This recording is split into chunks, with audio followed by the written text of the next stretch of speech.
surtout au niveau du devoir d'exemplarité. Est-ce que vous ne vous dites pas si c'était à refaire, que j'étais vraiment bien parti, que cette affaire de caisse d'avance, si c'était à refaire, je n'allais pas le faire comme ça. Je n'allais pas gérer l'affaire comme ça. Pas du tout. Aucun regret. Je vais vous donner. Vous allez avoir un scoop. Cette caisse d'avance, je suis adjoint au maire de Dakar depuis 1984. Vous ne le saviez pas? Oui, je le sais. Depuis 1984. Oui. Mais je suis responsable des jeunes socialistes du Cap-Vert depuis 1976. J'étais là quand Clédor était maire. J'étais là quand Lamine Diack était maire. D'abord Lamine Diack, puis Clédor Sall, puis Mamadou Diop. Et je suis adjoint au maire. Cette caisse a toujours existé. Ils l'ont dit, ça a toujours fonctionné comme ça. Et oui. c'est pourquoi quand je suis arrivé, Oui. je suis resté 5 mois, je n'ai pas voulu la faire fonctionner. Oui. Vous savez pourquoi? Parce que j'avais dit au président Wade, j'ai dit, président, c'est une caisse Guy. Tant qu'il y a un phare, tant que le maire est en phase avec le président, il n'a pas de problème. Mais le jour où nous roulons, non, faut être, et je l'ai dit au procès d'ailleurs, non, faut être un président,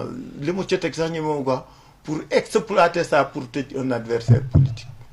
Parce que la caisse, telle qu'elle fonctionnait, parce que cette caisse, elle servait à 3 types de dépenses. Les dépenses sociales, les dépenses coutumières, les autorités coutumières, et les dépenses de sécurité. Les dépenses de sécurité et de sûreté.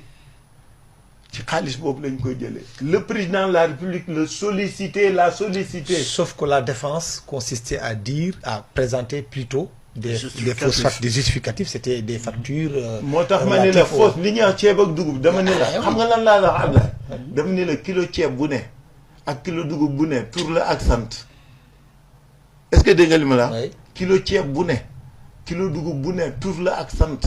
Parce que moi je ne peux pas, après avoir payé le cancer d'une dame, tout bindu touram, je ne peux pas moi su ma demee jox kenn mu suul dëjëm ma bindu touram.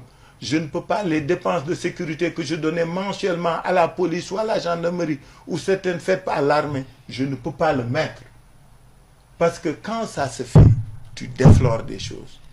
Avant, quand c'était la même majorité. Il n'y a pas eu une alerte pour vous dire ne faites plus ça comme ça, essayez de changer de stratégie parce que il n'y a pas eu cette recommandation-là? Jamais. Qu'on ne continue plus comme ça? Jamais. Parce qu'on m'a dit après que Samba Diallo, avec Mamadou Diop, au niveau de la communauté urbaine, avait posé le problème. Mission de l'inspection générale d'État. Oui, et le gouvernement avait donné raison à Mamadou Diop. C'était Souti Touré qui était ministre de la Défense. J'ai toutes les lettres. J'ai les propositions de Samba Diallo, j'ai les lettres de Souti Touré. C'est que, politique, à mon détriment, mais je préfère. Et vous êtes capable de déclassifier ça?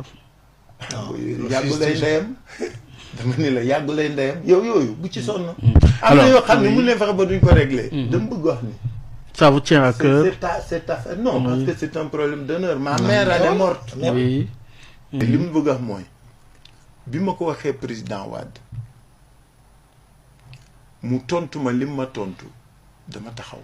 Mais après j'ai eu les pressions, j'ai été voir les Mamadou Diop, j'ai appelé tout le monde, j'ai dit moi cette caisse là ça m'a xel dal.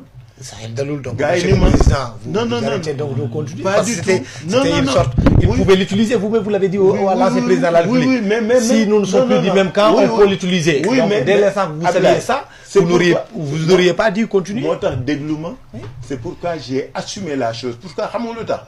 Parce que ni feebaroon di xaar Pape Diop doon leen dimbali ñu ngi toog di xaar. Les malades n'attendent pas.